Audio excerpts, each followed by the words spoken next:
It has a lot of Greek in it. It's a lot of A Greek. good It's a lot portion of of it is Arab Greek. words in English. It's a lot of Arab words in English, bro.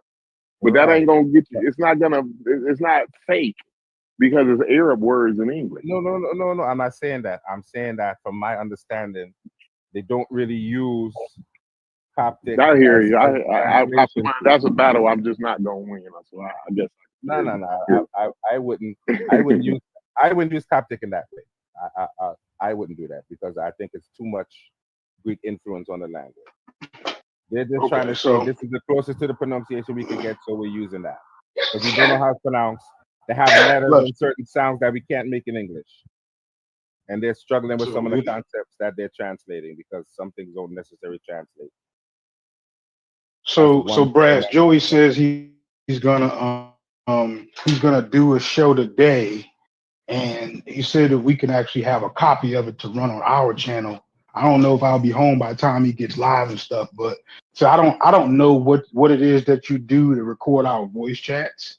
He's asking about that, but he agreed to go ahead and give us a copy of that if we could give him a copy of the show he's going to do Wednesday and let him air that on his channel.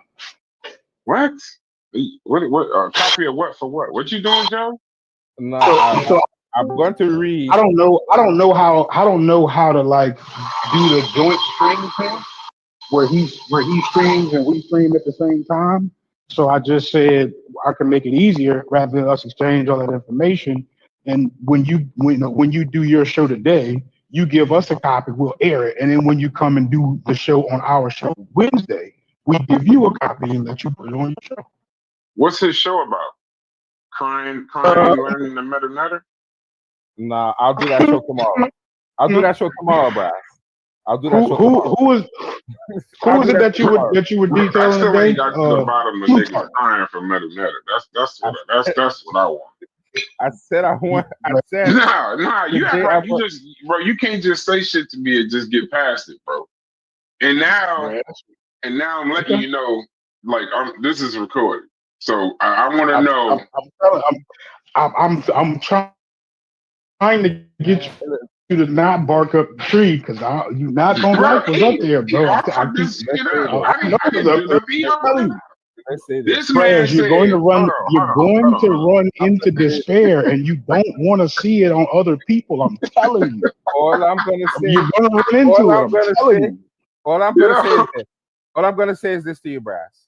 If you've never done it, then you wouldn't understand the stress that you have to go through when you're learning. But no, I understand that. But listen, no, you don't. Listen, I understand. Man said crying. He's engaging with me. He's engaging. You don't. I'm trying to be more. He said crying. I'm just thinking there's something beautiful at the end of this. I'm saying I said what I said. Listen.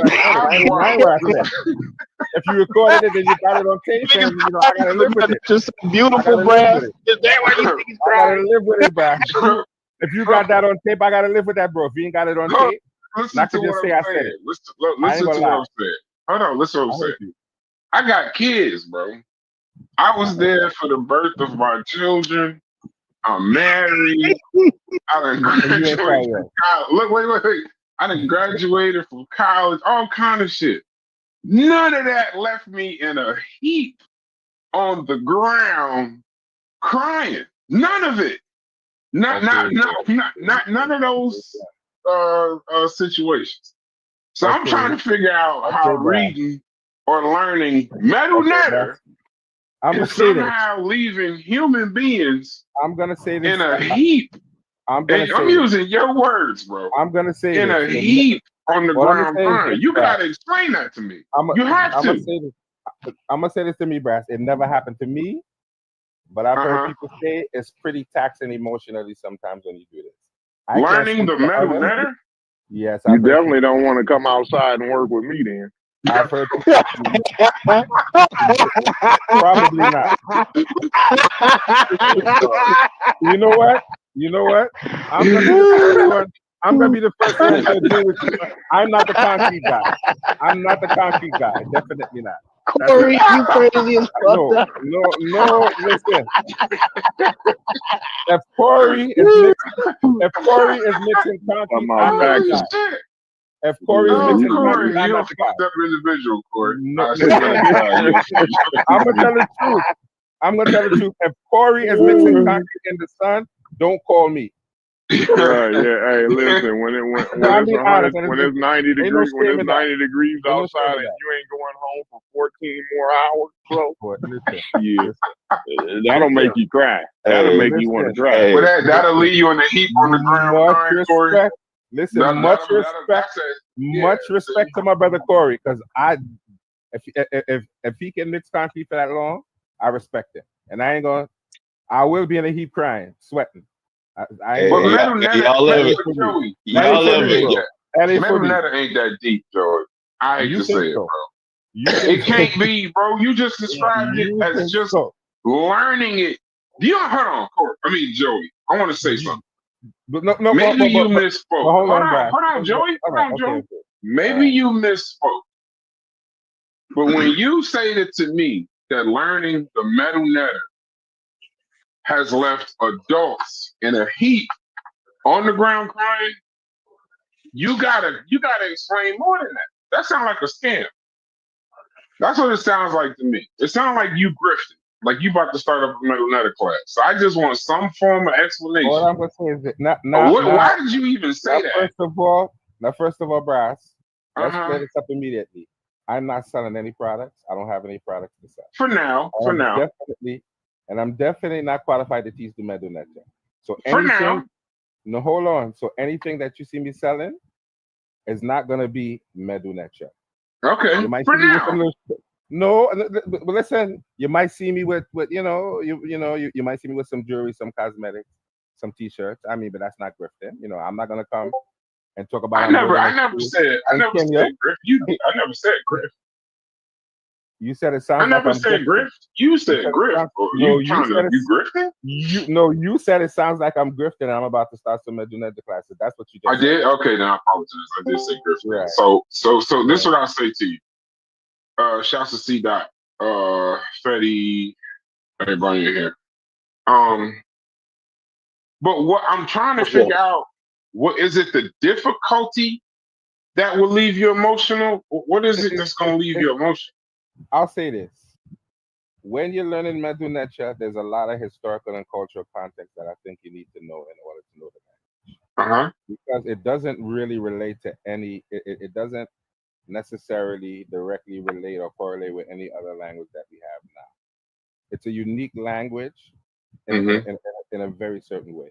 So you have to look at the culture and look at the context of the culture in order to understand it. You can't go outside of the culture with some other things and learn. So you have to be very familiar with the culture and the concepts that they're talking about. And you have to try to infer some things alive. This is why we get some of these concepts that we have now, because people are just inferring on what they see, as opposed to actual evidence. Just like when they're saying only the afterlife was for the kings. If you chat GPT, see that they're simply saying, because the text didn't mention it, we don't think that other people will allow. So you understand that's not empirical data to say that status is ever mentioned in any afterlife text. It's never mentioned at all. Status is never mentioned at all. It doesn't say because of your status. It talks about balance and all these different things. It doesn't mention the status. They found some original pyramid texts that only refer to the king, so they assumed that only the king was allowed an afterlife. That's an assumption. It doesn't say that anywhere in any primary text. But I found something very interesting. I recognize that it seems to me that there are no judgment texts about the rulers of ancient Kemet. So that's something I found interesting. So it seems that maybe the king didn't have to go through the same process as everyone else. So what about this process is emotional for you? The whole thing, like you getting away from the whole what making it emotional. What's at stake? What's at stake to make this emotional? I'm gonna say this. I'm just one who reads the text. I find it beautiful text, and I'm just one who places a specific value on the text that others might not. So I can't speak for everyone else. Some people might think there's no value in the text and there's no wisdom in the text. So I can't speak for everyone else. They're beautifully written texts, and they definitely, if nothing else, they definitely put some work into the text. So at least from that standpoint, you can at least appreciate that they put some work into the text. If you don't think they're useful in 2025, I happen to think they're useful, but I can't impute that on you unless you actually read the text and try to understand why other people might be interested in the text. I can't answer that question. It's just something that I take personally. Something that I think. So you just said it when you don't got no real reason. You just no. said I'm just saying. For me, they're beautiful texts. They're useful texts. A lot of work. So beautiful, in fact, my you might ancestors cry. wrote the text. Listen, right now, apparently, because of my age, I've cried a lot of shit I didn't used to cry for. So I don't know what's going on with me. I'm going through some. So you just be crying for like dogs and daisies, warm summers and shit. Cat I'm gonna say this. videos on YouTube. I'm not gonna stick to that. That could be something medical right there. Nah. I'm gonna say this. I'm gonna say this. I didn't used to cry in movies and television shows, but now all of a sudden I'm starting to cry in movies and television shows. I don't know. Hey, you know, this is not shit. I don't know why you woke up and started telling us all this shit today, but I appreciate you for. So you're gonna put fun of me later, then, Brass? That's what you gonna do? You're gonna make fun of me later? I said you're gonna make fun of me. I'm making fun of you right now, like in your face. I'm gonna do it right now. So right here. Why would I wait till later? This is good shit right now. It's okay, Brass. It's okay. No, I'm listening. If you want to cry and shit, that's your business. It's just weird to me, and this is no disrespect to. I don't even know who I would be disrespecting, but this is no disrespect to. Ancient Egypt, I guess. It's just strange to me that a man in 2025 be learning a dead language from however many centuries ago, and it would make them emotional. But if you have a tie to it like that, then I could respect it if you're being serious. Now, if you're fucking with me, but what if it's a spiritual tie? No. Let's see that get in. Hold on. Let me rephrase it. I have never cried. I know you said you almost cried, so you hit the motherfucking Nah, bro. You was hitting bro, that shit. I ain't reached that far. You was almost there, like you was about to cry. I get it. When I see, you don't want to admit to shit. See, when you say shit to me, I make a picture in my head. So when you tell me a nigga about to cry, you having the one tear. You know what, Brad? I remember when I was about to cry. I was but the tears never came. That's what the metal netta did to you. You was motherfucking with your fist, the Arnold fist. But you didn't. The tears didn't come.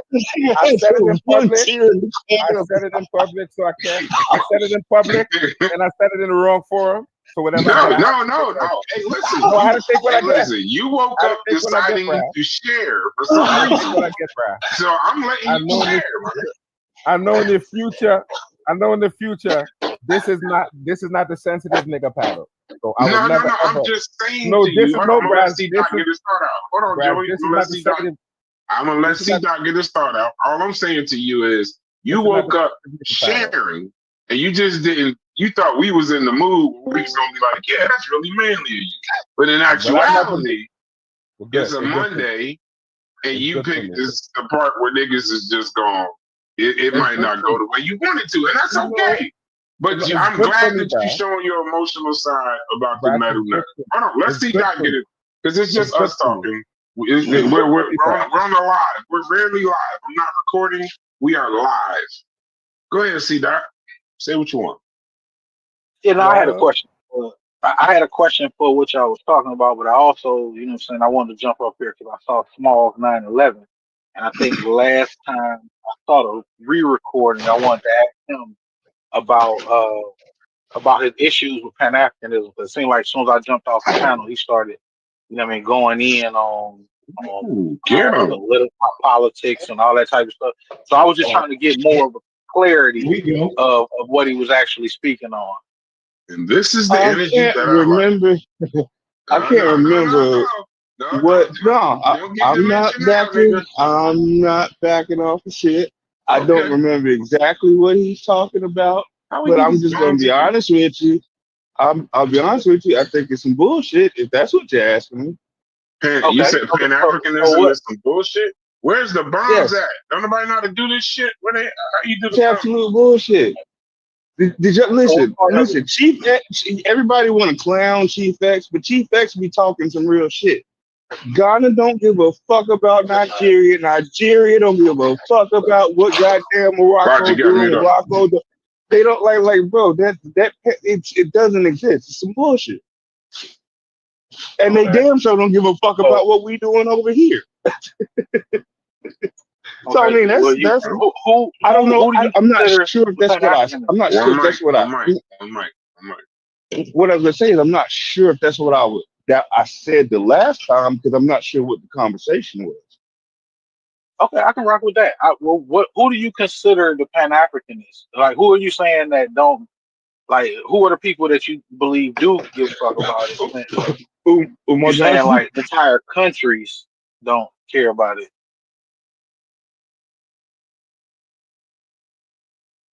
Hello, can you hear me? So you say that? Could you repeat that question? I said, who are the Pan-Africanists?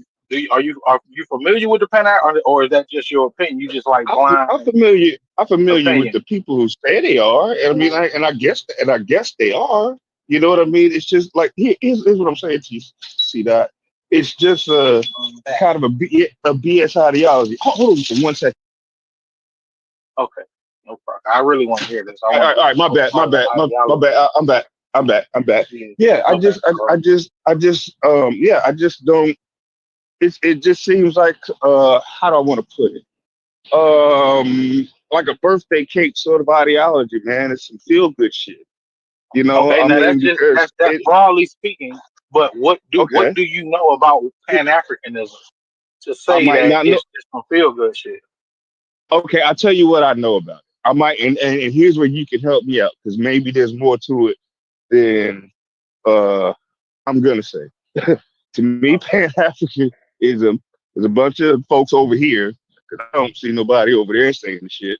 There's a bunch of folks over here saying all Africans are gonna somehow unite and fucking be one sort of people and do shit to help each other. And you know, I don't actually know what the objective is other than the like love Africa. Like, you know, I mean, and you know, like what is the objective, bro?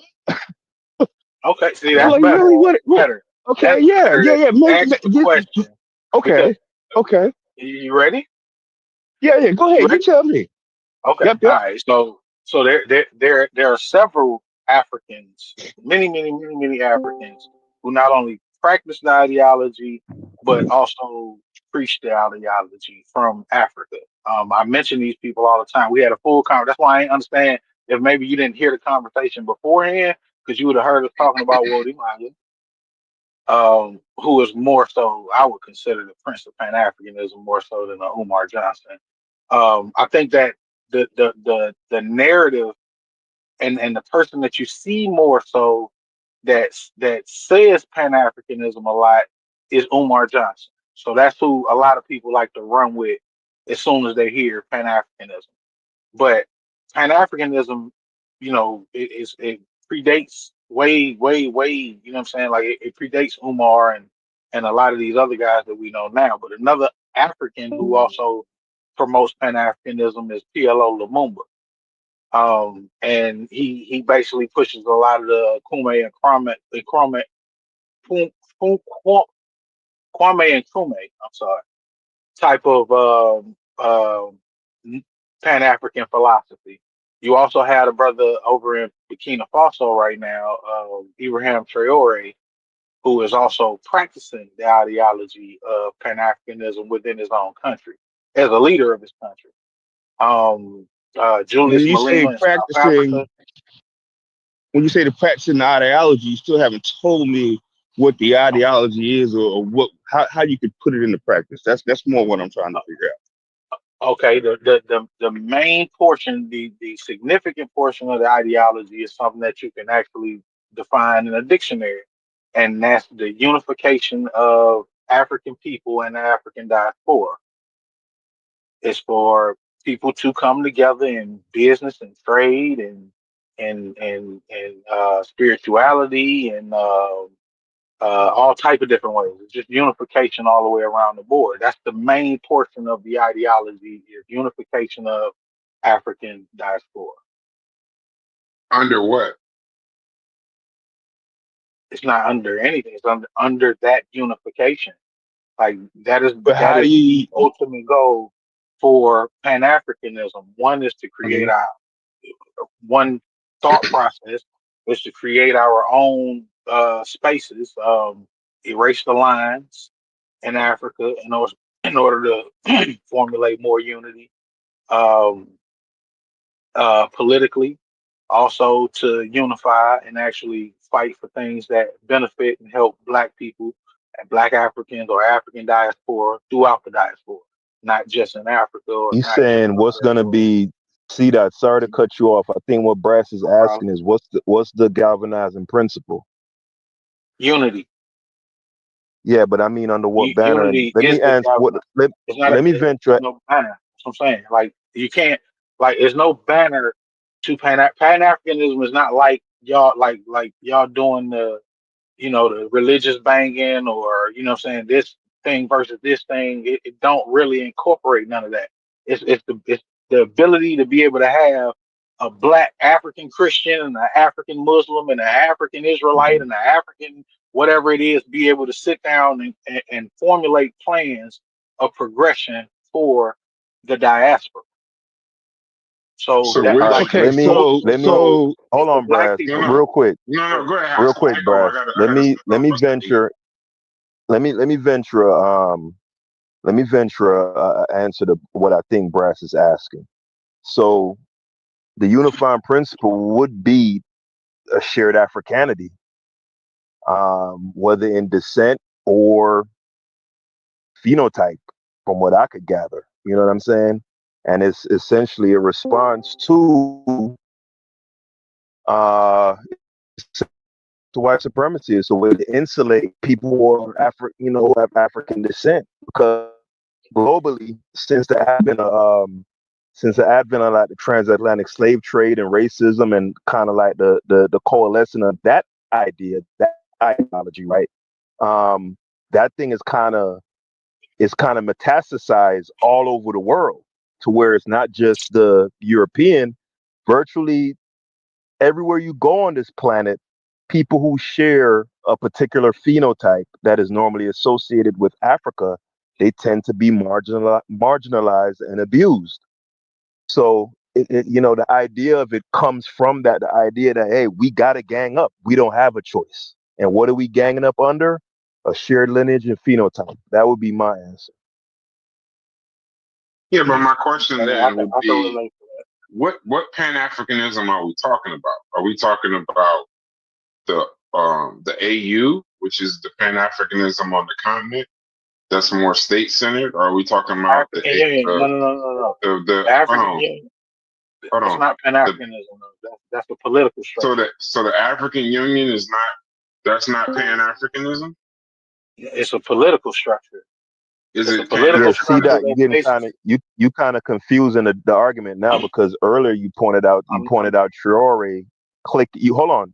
You point out the African AES, the Sahel linking up Traore, the Mali guy, and I didn't Niger, bring that up. right? That's the political. I didn't bring that up. That's what I'm saying. Like you You introducing that brought up right now. you brought up What I you brought up brought up was Traore, Traore and him practicing and his practice of Pan Africanism. That's what I was talking about. That's why I which brought is him up. which is I was what? talking What were about you referring? him So you practicing, weren't brother. referring Brother, to if you let me, if you, I hate when people cut me off because I don't cut you off. I let you say everything you need to say. Just let me talk.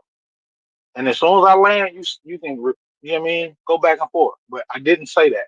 I didn't use Ibrahim Traore and the connection with Sierra Leone. I mean, not Sierra Leone. The other spots. I wasn't using that as an example Niger at and all. Mali? Yeah. What I was doing was naming people in Africa who actually openly practice the ideology. So um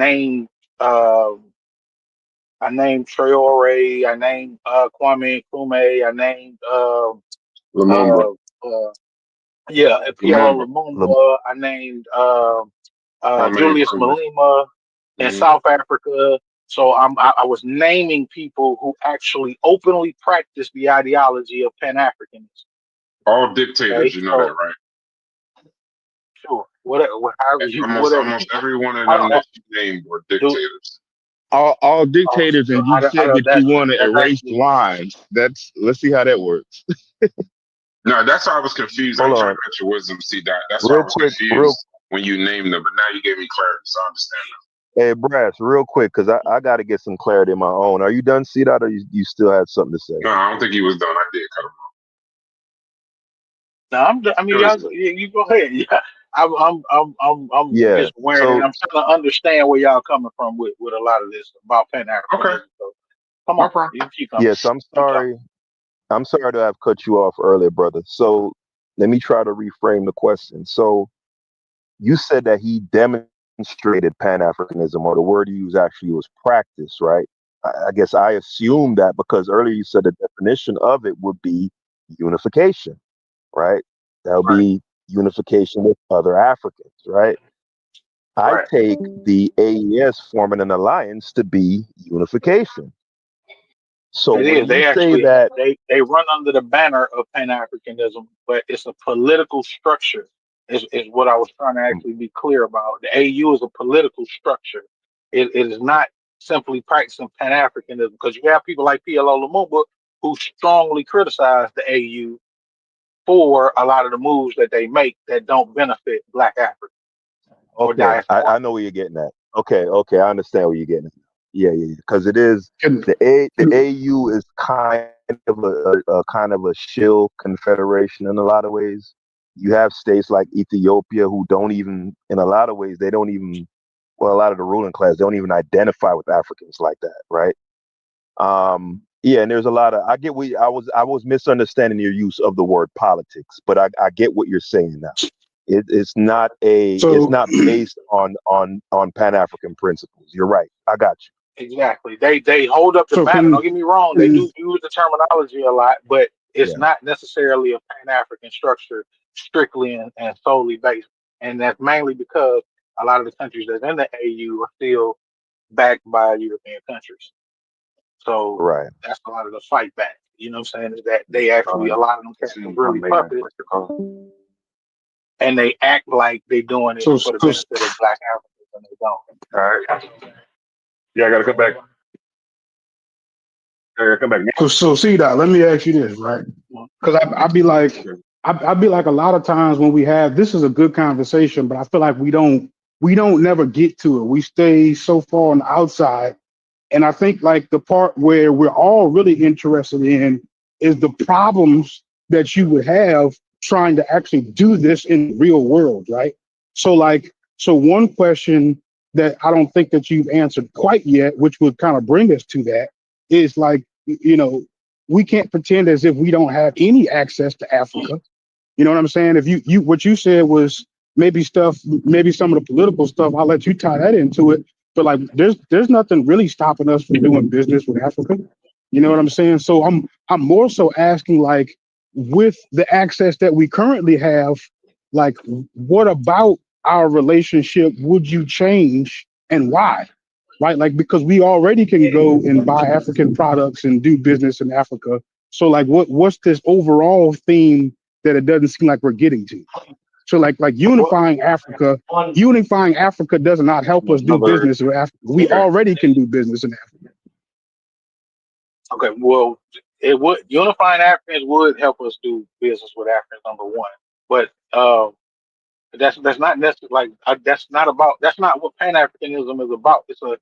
It's something that can be accomplished with Pan Africanism, with the ideology that Black Africans and the African diaspora should unite. But it's not. Mute up, That's Brad. not all that it's about. So I don't know why. Like what confuses me a lot of times That's when we not have me, these Logic. conversations is that people will say, Okay. see, Hey, hold on one people, second. Hold on one second, C Doc. Hold on. Hey, Kevin, you who? I don't know who you are, but you got to mute up.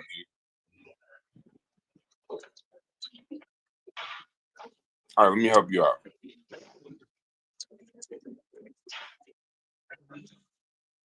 All right, go ahead, brother. Yeah, yeah. So it's not like I said, that's not the ultimate goal. Is to do business. I mean, don't get me wrong. That's a part of the unification, but that's not just the only thing. You know what I mean? It's different way, and also to say that it's just so impossible. It's kind of always weird to me because, like I said, the Europeans did it. They became pretty powerful. The Jews did it. You know what I mean? They became pretty powerful. It's a lot of folks that do it, and we still feel like Black Africans can't do it. So I don't have that sentiment, and that would be You talking about did what? antithetical Unify? to Pan Africanism. Yeah. I mean, In order I'm to not sure what you're benefit saying, what they themselves. did, but so like right now, I know that it's Can I give you an obvious to example? everyone how a relationship with Africa could benefit Africa. But I don't think that it's very obvious of how a relationship with Africa benefits African Americans.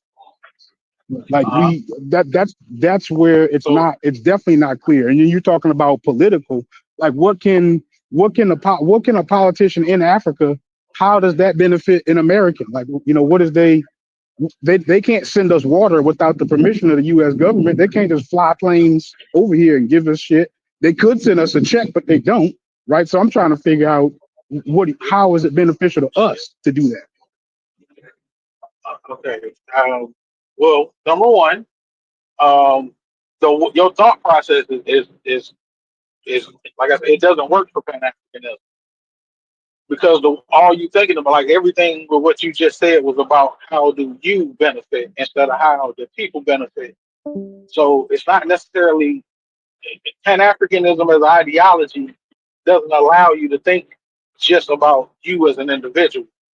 So that's where you're gonna find your issue with it every time because your mindset is already on individualism and how you Now can wait, benefit. I gotta cut you off just for intensive purposes because how is what you're saying not the same as I'm gonna put the Africans' needs above our needs? How is that not the exact same? Because you are African. Like that's what I'm saying. Like at the end of the day, I'm like we're not African. understanding. We think, hold on, let me just say this. We already have this issue where we say that this government here, well, I don't know if it's you or not or whatever, but I don't really feel represented by this government here in this country. So if we had somewhere that actually represented us that were powerful in itself, then that would also benefit us wherever we are because we are then represented by that power. Okay, right. So right there, let's stay right here, right? If there was this other country or entity, right, that could represent us politically, what, do you think that the U.S. government is going to like adhere to their terms, or is it vice versa? Because we are citizens of America, not citizens of them. So like I'm trying to figure out. So like if you're saying that they can act on our behalf, so when America do us dirty, what are they going to do? Acting on our behalf. Well, with power, that's the whole thing I'm talking about as far as accumulating power. Power will be your representation. Do you? I mean, like I said, are you under the impression that you are properly represented as an African American in this country? See, I'm asking you a very specific question. What would the consequences to America be? I answered the question and then I returned with a question. No, you didn't. You just gave the scenario in which it's possible. I'm saying, what would the consequences be to America for doing us dirty at that point? I couldn't give you a hypothetical because that's what you're asking. Right. No, I'm saying that you're saying that we have this separate thing that represents us, right? I'm saying, what would the consequences be to America for doing us dirty at that point? Can I please get C dot answer? Can I please get C dot? Could I take a shot?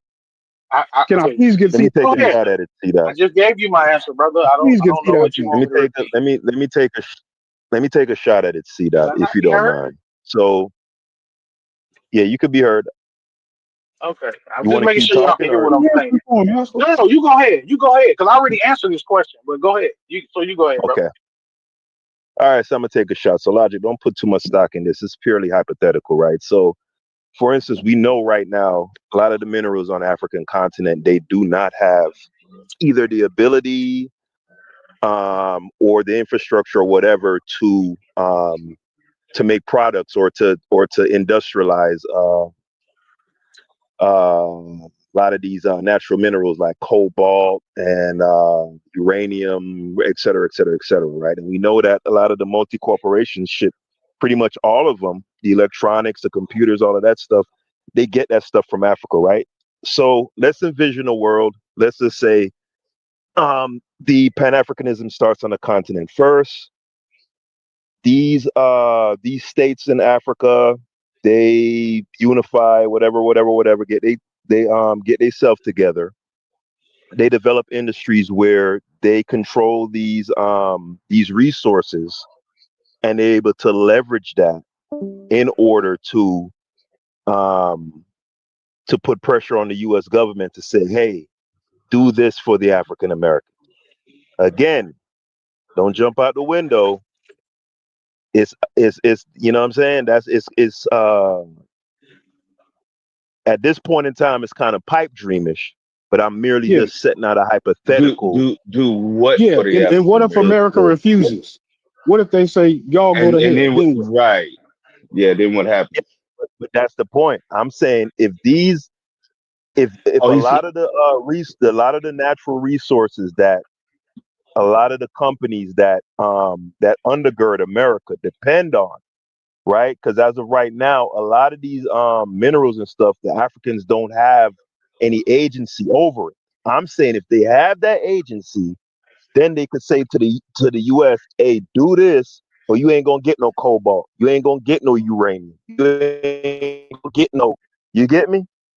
I mean, it sounds good. So I'm saying that what you're saying that y'all are gonna win a pissing contest with America. That what I you didn't said? say was gonna win anything. Wait, get off America's nuts for 2 seconds, bro. Like, for real. Like, you just so happy to dick ride America. What you gonna do if America comes And to I'm you? proud Like, to be get off an that dick, man. American. Like, come on, bro. Like, that's how You you you're sound the right one now. trying to make this shit We practical. You're the one outnumber. trying to make it Listen, practical, my black nigga. Africans outnumber America.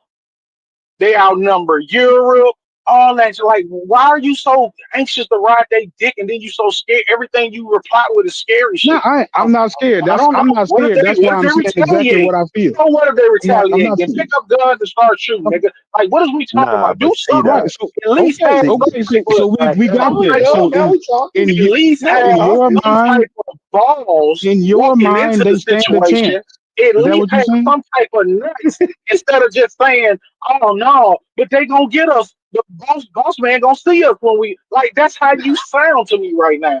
They gonna see us when we run. No, we can't leave. Like, that's you right now, and that's it's so Hey, see that. despicable to me for somebody to do that. Like, I don't think that's what it's Logic was doom and doing right gloom there. before you. Like, my whole thing is Pan-Africanism is about coming up with different strategies. It ain't one strategy to be had in order to benefit But look how all disingenuous you've black Hey, been Africans. doing it. Like I hey, asked you the There's other no day if you were talking about conflict, and you said no. And here we are now talking about I'm scared of the because conflict. you go straight to the You wasn't conflict. even You ain't even got to do the brave enough to unification speak yet. You your going to the mind. conflict talking about Bro, what if you America wasn't beat even us up? brave enough to What if speak they your stop? mind on the internet. More or less pick up a gun and do shit. Oh, Real hey, talk. see like, that. no, you speaking about you. You speak you You you gotta all I of be. that asked you the other shows day if you was talking about self-reflection conflict. You said that you no. talking about, and you talking like everybody else is supposed to think like you, scary and shit, I'm not and all saying bitch minded think without like even me. I'm at thinking about, least saying, without coming up with bro, see that any calm strategies in down, order to bro. benefit the people. Calm That's the Niggas said problem. Logic You're down. scared of not the coming up You're with no you're benefits of the people. screaming You at me automatically about going your to what if they come get imagination us, It's boss? plan, getting bro. spicy. Hold on. Calm Get What back if to they the stop us, down. boss? This is I'm all calm in as your can be. mind, C dot. I'm calm as Calm can be. You just down. sound like a real You jigaboo, are not scary the ass nigga. general of You the You gonna black do sound it people real too. scared. military. Everything goes straight to fear mongering. Calm down. I Promise you, it's No, going to be you talk, okay. bro. Don't keep telling me to calm down. Say what you want to say. I mean, you're not letting me say anything. I'm trying to get back to us I'm muting talking. right now. Right. I simply kept asking. Right. To be honest with you, if your plan is actually good, you should welcome this because you should have all the angles covered. Right. When I asked you last week, hey, are you talking about confrontation? Why are you building up Africa's economy? You kept saying no. It's not about this, not about that. So today, at least today, you are brave enough to actually say what you're trying to say. I commend you for that. Bro, stop doing that. Because the more you keep Come on, gang. nonsense and idiocy that didn't happen, empty I out a didn't whole talk clip to when you you. was talking, bro. One, I didn't talk to you about none of You the called stuff me you a just coward and brought all up. kind You of just shit, just made bro. that gotta up. ignore it. Like Hey, see that I you mean, just gotta literally ignore it, bro. made that up That's just out of that's just nowhere. I logic ain't I talking style. to didn't you That's make it about up, logic. that. sweetheart. I asked you. I'm dead serious. I asked you that, bro. Bruh, Dead Logic, serious. we never had this conversation before about Pan-Africanism. We did. We've never Reggie had this was in here, and I conversation. asked you. I'm dead serious, bro. Dead serious. Uh, But it's all right. We moving past that. I'm not trying to. please I'm do. not trying to harp on that. But what I'm That's what I'm saying. trying to I was do, wondering right? what you was trying to say because you kept Listen. I'll harping on let you it. Go talk, ahead. bro. I thought you said you don't interrupt people. What I'm trying to do is I'm trying to bring what you're talking about, fast forward it to where it actually does have real world problems in how to implement that. Right now, my suggestion to you, and you don't have to take it, but my suggestion is if your plan requires a head-on collision with America, you might want to rethink that. Now, you don't have to. By all means, you can start. You could do whatever the hell All you right. want to do. I I'm got you. just I got saying you. I that got you. if your plan I got you. You requires sound like, that, I swear, even the way you talk if sound it like the biggest requires fucking that, Sambo ever. Oh my God. yeah, that Don't make me a ever, if Sambo. you Oh thinking man, about, he I called ain't you say the nothing about picking up Sambo, not arms the Sambo. against America. Nobody said that. No, I didn't call Pan-Africanism him ain't a about Sambo. taking I up called him a arms You Rambo. with just said I'm America. scared to pick up a gun and all Pan-Africanism that. Hey, has hey, nothing to that do nigga with picking up from no the guns old and going school, against the American government. all the You old brought school that up slurs, because boy. you keep coming with that You finna Sambo call him ass, oh, Master call gonna him a get us shine ass shit. next. That time he called him Come a on, bro. Sambo. Pork Like, monkey.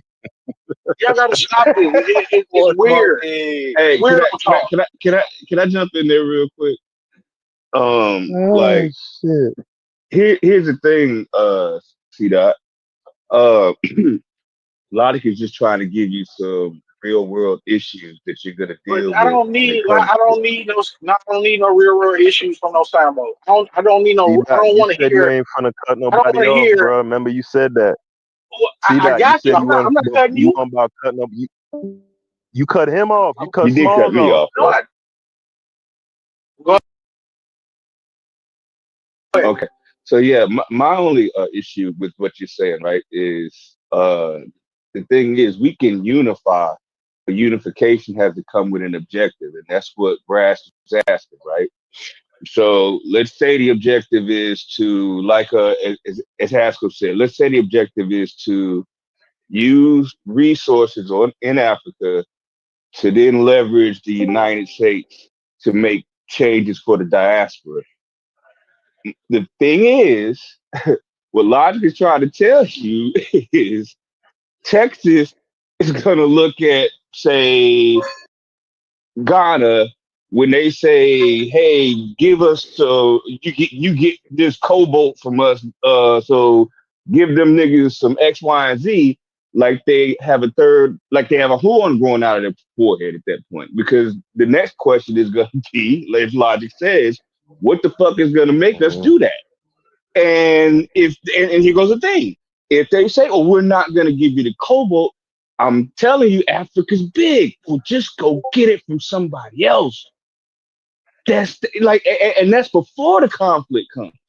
You know what I'm saying? Like, I want to even see it work. I mean, like, even when you say Pan-Africanism, you do know there's conflict in Africa right now. In Africa, they don't even have time to fucking think about the diaspora. That's the other thing. They can't even unite over there. So that's what I'm saying when I say it's a bunch of birthday cake. It's a bunch of feel good talkity talk shit. But you could never, like, I'll put it to you like this. The Pan Africanism that I hear people talk about, like the shit that Haskell, just that shit ain't gonna never happen, bro. It just ain't. The world doesn't work I like mean, that, we bro. it's not gonna happen. It ain't gonna happen in our lifetime, or probably It'll never anytime happen. soon. But Hey, Haskell, let me tell you why it'll never happen, hey, right? never say Because never, because Smalls. because well, here's the thing. Here's the thing.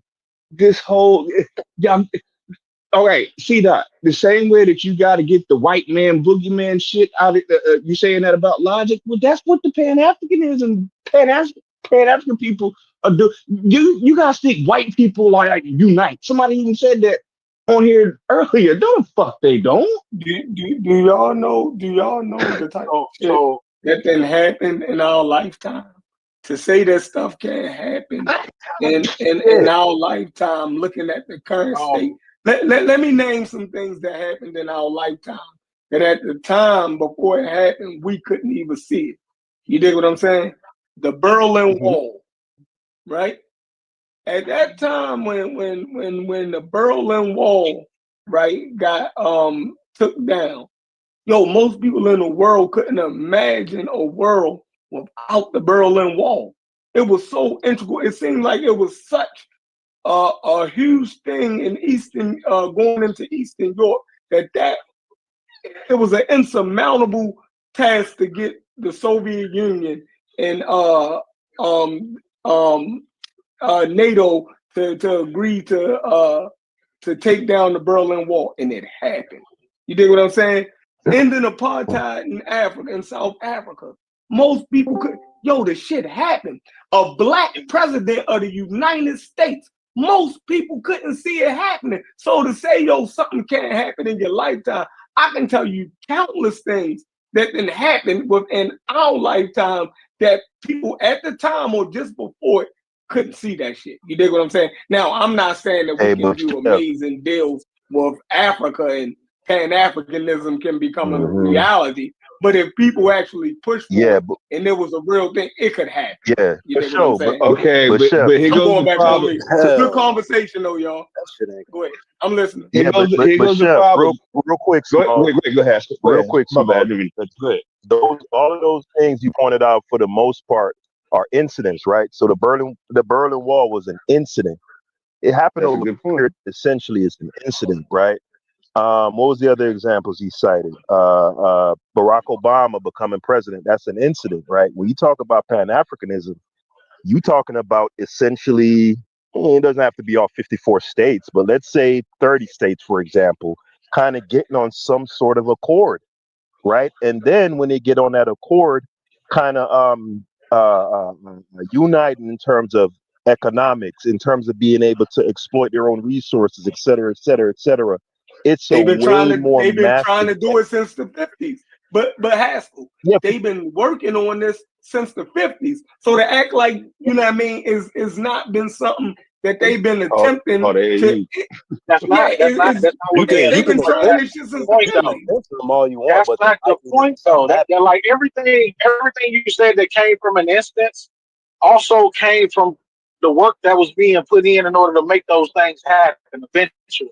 So the point of Pan-Africanism is not just to like y'all, like the things that I think that y'all jumping into are things that other people have been able to accomplish or have tried to accomplish and somewhat failed at in their first attempts. But what the ideal of Pan-Africanism is for people to have ideas for us to progress it wherever we are. So like it's too I think it's too narrow minded. Like that's why I say I think it's important for people like, you know what I mean, the guys who've been speaking to actually come up with, actually go and research what Pan-Africanism is. Go research who's talking about Pan-Africanism. Don't just lean with, oh well, I heard it. I heard Umar talking about it, because like that ain't it. You know what I'm saying? It's so much dealing with it, especially when it comes to talking about what Africa's doing in order to overcome the tribalism and the same type of thought pattern. They got Sambos over there too. It ain't just over here. That's something that we collectively have an issue with. It's black people fighting against other black people actually progressing because they only worried about themselves. and what they can do in their Hey, lifetime. Scott, I'm worried about my I'm grandkids, on. great grandkids, and so on and so on. I'm worried about legacy, not just Right. what happens while I'm alive. So I think that's the That's a difference in the fact. thought process of Pan-Africanism. That's why it's an See that? ideology, because it's in the See thought that? process. Here's my But go thing ahead. though. You gotta be willing to listen to people like Logic, because what he brought up is just a pragmatic viewpoint. We know how these people get down, even within America, right? You look at all the black enclaves and black business centers and all of those sort of things that were built up by black people, right? Who were practicing group economics, et cetera, et cetera. There are numerous examples from Rosewood to Tulsa to North Carolina, all of those things where through terrorism and militaristic might, they looked and saw a bunch of black people doing they and said, nah, we getting them up That's a out of fact. here. So what Logic brought up insofar as if these African nations were to, sometime in the future accumulate power and infrastructure and try to leverage it. And he asked a question, okay, what happens when the U.S. says either A, fuck y'all, or they start doing what they do, which is, you know what I'm talking about? Using their military might. It's a fair question. Like, Right. No, the question is fair, but we have like my thing is I'm not willing to question it, and we haven't even like gotten close to that point. Like that's so far in, that's so far reaching of a conversation to have, because we're nowhere near that point. So I feel Are like you I'm the type of person that question, bro? Are you strategizes as I go. familiar? Are you familiar with the just simple criticisms that some people have of Pan-Africanism, like simple shit like dealing with really how Pan-Africanism doesn't really protect Africans in a particular region from tyrants and shit like that. So like, are you familiar with just people? Are you familiar with the other side of like what people bring as to why Pan-Africanism isn't really ideal in a lot of the Hold on a steps? second. Hold on. Okay, go ahead.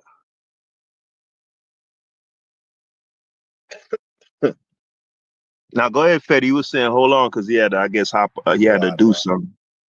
Now, when I hear most Pan-Africans talk, like when it comes to like the real shit dealing with power dynamics, talking to, negotiations and all of that, you gotta be able to macro think if you're gonna be a Pan-African. Like I would assume if a person is a Pan-African, they went through every possible methodology to find a productive way to get what they got across. But it seems like most Pan-Africans again have like this romanticized view and don't even have the proper idea of the people in Africa and they dynamic and how much I am Pan-African. Stupid is Pan-African, and Stupid is probably one of the oldest person on the panel. I am 53 years old. I'm Pan-African. Pan-African means I am for Africans home and abroad, for those people on the motherland and those people who have migrated voluntarily and involuntarily from the motherland to different parts of the earth. Okay, my bad to cut you off, Suki, because most Pan-Africans look at Pan-Africans as people who were enslaved, right? They don't look at Pan-Africanism as the entire continent. They look at it as, some people look at Pan-Africanism as that's what I'm saying. So in your idea, you look at Pan-Africanism as all Africans, even a Berber? All right. That's what I'll be asking. You see the problem is, See, the Berbers are the actual Africans. They're the actual Africans. That's who their name belongs to. The name I'm just belongs confused to. on how people look at let me finish. Let me finish, please. Let me finish, please. Because nobody don't want to talk about the root of the argument with American Pan-Africanism. During the Harlem Renaissance, most Americans in the North, I'm not talking about the uppity blue vein Americans. I'm talking about most struggling Americans who went from the South up to the North, have had no problems identifying themselves as Pan-Africans.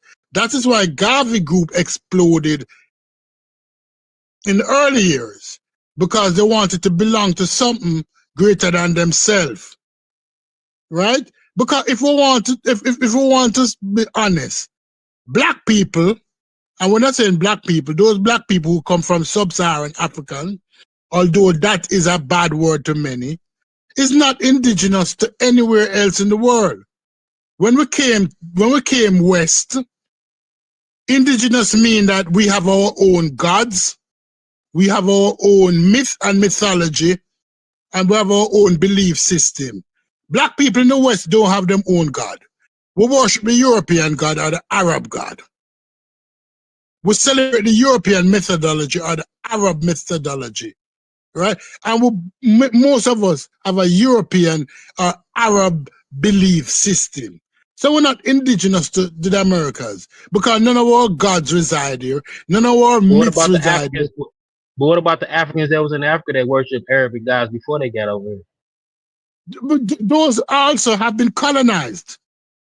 They have been colonized. No, and you know that. No. The Mali Empire wasn't colonized by Arabs. They converted on their own. Then, although they converted on their own, colonism does not necessarily mean that there was a conflict. Colonism means that there was an introduction of different ideas separate from their own. Don't tell me about colonization because you associate colonization. No, that's cultural. That's cultural mixing. That's not colonization. That's not the definition of colonization. They were colonized by the Arabs who brought their belief system and it overcame. Yeah, but that's not necessarily. You're not really Pan-African. You Pan-African to people who you felt was colonized. That's what I'm saying. People definitions vary of what a Pan-African really is. Because at first you said you represent or you support all Africans across the diaspora that's in different places. I said I belong to you. So yeah, Pan-Africans is basically a group of people who you felt have a common ancestor that was enslaved, and you want to galvanize those people under let's get at the oppressor. Am I wrong? No. I've never said let's get at the oppressor. I've never said that. I've never said let's hang on the beat. I'm tripping on. I've never said that either because that's another idea that a lot of people have. That a Pan-African sole purpose is to bang on the Europeans or the Arabs. No, that's not a Pan-African sole purpose. I'm still tripping on transcultural diffusion. Because cultural exchange is not colonization, yo. That ain't cultural exchange. Using the wrong definition. Dr. York students, why are you putting up Dr. York? I'm speaking. And you argue like Dr. York. I don't know nothing about no Dr. York. I don't know nothing about Dr. York. I ain't never. You did nothing about that New York.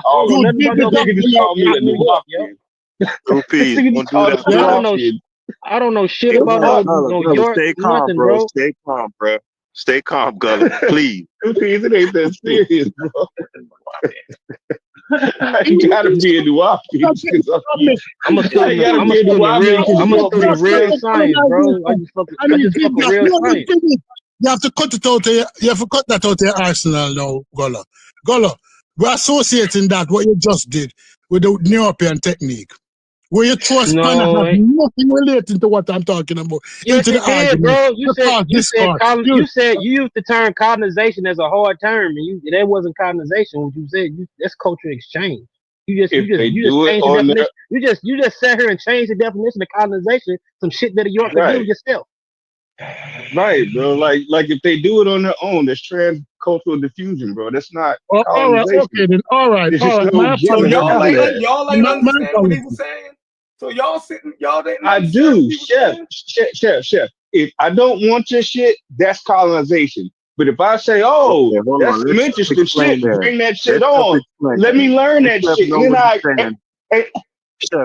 you saying that understand what he's saying?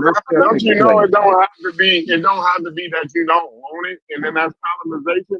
I can convince you that you want it, and then colonize your motherfucking ass, bro. Colonize your mind. Colonize. That's what soft right. do. Soft power don't come in and with the sword. But y'all already soft power colonizes by putting you in a fucked up situation where you have no other choice. But what you taking we under the impression that they not colonized? Are we under the impression it ain't always so y'all gotta stop. So Gullah, did that happen? Did that happen in the situation with what you call it, becoming no Mali? Everybody, no. Yeah, no. That's what I'm saying. Way later on, but no. Oh, can I say something? Because coming from an Arab We ain't who finna wants to change the justify definition. coming from an Arab who wants to justify the Arab religion as one of peace and understanding, when people hear it, they are drawn to it because it's so right and exact. I will take your terminology, Gola. As an Arab, I will understand your definition that the Arabs did not go into Mali to take over Mali by force, but to introduce their religion of peace, prosperity, and love to people who don't know nothing about Allah. And all of a sudden, these people who don't know nothing about Allah start celebrating Allah. Allah don't come from nowhere near Mali. To They were colonized. They were to Gulliver's colonized point, by though, They the don't French, mean bro. nothing, bro. Like People that was move, late bro. as fuck. to Gulliver's Their point, though, religion right? was in Mali Listen, way before then. hey, To Gulliver's they're point, if you look at Ibrahim Traore, right, he's probably the premier example of an actual, a real world example of Pan-African being put into practice that we can speak of today, right? And Yeah, but he was Traore colonized. Traore is a devout Muslim. So I think Yeah, what he's Gullah is saying, colonized. hold on. I don't think But Pan-Africanism has nothing to do with religion. no, So why did he throw religion in there? right. I think that's the Exactly, ultimate. That's the stupid. I was ultimate. never discussing religion. That's But all of a sudden, what about the Arabs? What about the him Arabs? being Muslim is You just did Pan-Africanism has discuss, nothing to do dude. with You did religion. say something about religion. Stop saying you said religion. You said I you said believing in God. said, That's not yours. That's religion, nigga. What you talking about? You changing the goalposts, man. You said I you said, brought up religion. I defined indigenous. That was about indigenous. But But you because said something about no, I am Arabic saying that. and Christian No, gods. no. You said some shit about that, bro. Yes. But they are not indigenous to Africa. So you're colonized. Although it's not indigenous. Just because you It's take not on a different, indigenous. that's not necessarily colonization. Sometimes it can be culture exchange, yo. Like it's not necessarily colonization. So hold on, quick, Gullah. So Stupi's essentially is your belief that Pan-Africanism isn't possible unless the people participating in it do away with those No, religions that no, came from outside. Is that a necessary? no. It's not necessary. No. Oh, let me Hey, finish speaking because I lose my train of thought and I just get to the band now. I said I am Ain't a nobody Pan-African. getting rid of Jesus. Yeah, I said I'm a Pan-African, right? I said that. Listen, black people worldwide has been influenced, has been colonized by non-indigenous thoughts and beliefs. That don't stop it from being colonized. What stop it from that don't stop it from being Pan-African? What stops you from being Pan-African is when you place these non-indigenous beliefs above who you are. So if Ibrahim Tarim is an African before he is a Burkina Faso, he's an Arab before he's a Burkina Faso, he has a colonist mindset. Because your religion shouldn't be more important than your people. No, if you put your religion, which was highly influenced from outside, Marcus Garvey was a Catholic. But did he put his Catholic belief above his people? I would say no. But the Arabs here, yeah. Two piece. You realize the point of the conversation is that CDOT gave us a idealistic plan in which still involved the cooperation of America. Because he went down No, a I different didn't. road and ultimately ended up. No, brother, you're wrong. I didn't give that plan. That was Haskell that discussed the plan. Haskell I just didn't gave give you a a plan because hypothetical. exactly gave Okay, you a well, hypothetical, it which you was refused Haskell to who said it. hear as a I'm hypothetical. just trying to bring us back to the original conversation. Yeah, because I got I'm pushed not off. trying to fight you, dude. I don't know what the issue is. I'm just trying to have a No, conversation. I just wanted to correct you because you kept saying my name. You kept saying And that's fine. I thought it was you. It was Haskell. Okay, it was Haskell. My bad. And that was kind of the only objective that we All right. got for Pan-Africanism, Stupi's. Maybe you want to add another one, but go ahead. Huh? Repeat, please. I said that was the only objective because the original question, what's the objective object? Excuse me. What's the objective under the unification? And so that was just a hypothetical that was given, but we were never given any other hypothetical objective. So perhaps you can add another one. Like, what are we unifying to do? You know, so I mean, someone else gave I can't remember who, gave somewhat of a of an answer to that too. No, yeah, that was you. Yeah. They gave that. Go ahead. You don't. I don't think you like to listen. That's what it is. You don't like listening because I broke all of that down for you already. And I told you that wait. See that. You're the person who I was talking about. Yes, I was about to say someone else gave some other. They were more idealistic objectives, but we were looking for more of the concrete objectives. That's so. See that. I'm taking credit for that. Okay, one thing, and then I'm gonna let the other brothers talk. I'm gonna mute out again. One thing I wanted to get clear to you is that the reason that we talked about ideology is because it's an ideology. The purpose of the ideology is also what I gave you, and then I gave you what the benefits could be from that. So, like anything other than that, like it's additive because I expressed that to you. If you would have asked about the religious factor and everything, I'd have broke it down just like Buddha broke it down to you. Because Pan-Africanism is not about separation based on what your religion is or anything else. Give a real world scenario, like a hypothetical. Remember? Then remember, I asked you. Right, I asked you, right. So that's when I stepped in and was like, okay, so since those are the particular things, right, that we'd be trying to do, what about our current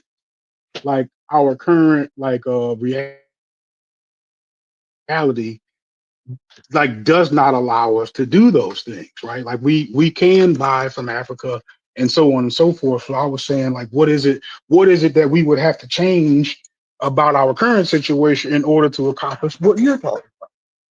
No, all right, let me say. And that's where stuff got off the rails for a second. Let me finish, please. Because my mindset to try to thoroughly plan out. Is that the problem? I'm trying to be too thorough. No. What I've come to realize that when most people think about Pan-Africanism, they talk about it in the economic sense.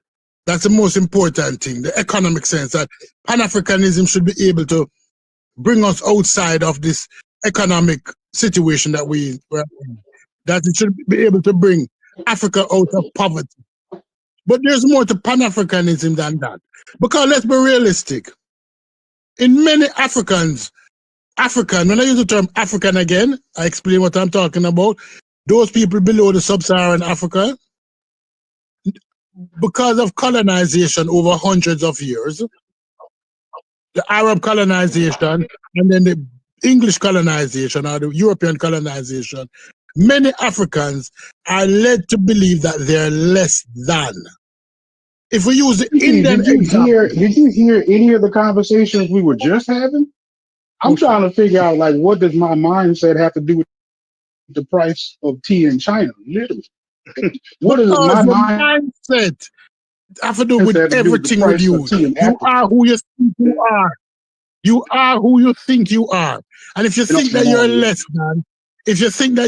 than, you are going to be less than. Oh, the mindset is the first you have to break. Did you hear what he said? I'm going to let you talk. All right, go ahead. I'll stop talking. No, that's why his name should be Logic. I would say when people do, you don't want to hear. I would say most of the jihads in West Africa was done by the Africans themselves. You need to learn history or something. I don't know, bro. Anyone said? Oh my God, it's so weird. Oh shit! Hey, Logic, give me a roll to the room, bro, so I can. We were out. You should already have whatever you need. Nobody is telling you that Africa was ever perfect. Not one person. People spit out. People spit out ideas, but don't have a clear cut understanding of and context of history in total. That's crazy to me. That ain't got nothing. What are you talking? You ain't talking Yeah, that's about history. that How can is you say that somebody is don't talking have? about the you Arab. gotta have He's a talking You proper about the Arab. obviously understanding don't. of If you what don't know, Africa if you don't, and the if ethnic you don't groups know what are, the bro. Berlin You gotta Conference have did, that if you idea don't know down what first the before you Berlin can be Conference did to a Pan Africa, African. you definitely don't have any clue of history. You would have to know West African history and just the diversity of groups and how they've been beefing for a while, just to get a certain idea of this Pan African idea you got. Is just gonna be a tough mountain to climb, bro, because you may What not even happened to understand. Kwame? What happened to Kwame Nkrumah? All right, so you moving the goalpost. Huh? No, I'm not. I'm talking about African history. So what happened to Kwame No, Nkrumah? I'm What talking y'all about tell me? African history Somebody that tell me. that spans from No, no, no, no, no, no, no, no, 5,000 no, BC to no. now, We and how talk. different No, groups I and don't need shit. to. I can talk about recent history. So let's talk about recent history because that's the Okay. most effective. Fix my point. Mali No, fix my Empire, earlier the point though. Mali Empire don't have Oh, no hold on. effect You going? You on move, bro. today's You politics. too jumpy, So tell bro. me Hold what on. happened to Let's stay at. Kwame Nkrumah. All right, go ahead. Nkrumah. Tell me what happened to Kwame Nkrumah. Then you can talk What about happened to his own Kwame history. Nkrumah? What happened to Kwame Nkrumah? What happened to Kwame Nkrumah?